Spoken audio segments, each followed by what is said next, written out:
ஒரு நாள் ஒரு தொப்பி வியாபாரி காட்டுக்குள் நடந்து கொண்டிருந்தான்.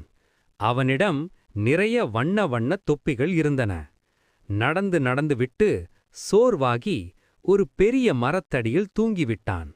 அவன் தூங்கிக் கொண்டிருக்கும்போது மரத்திலிருந்த குரங்குகள் மெதுவாக கீழே இறங்கின. அவர்கள் எல்லா தொப்பிகளையும் எடுத்துக்கொண்டு தங்களது தலையில் போட்டுக்கொண்டன. சில நேரம் கழித்து வியாபாரி எழுந்தான். அவனுடைய தொப்பிகளெல்லாம் இல்லை. மேலே பார்த்தான். அடடா! எல்லா குரங்குகளும் தொப்பி போட்டுக்கொண்டு உட்கார்ந்திருந்தன.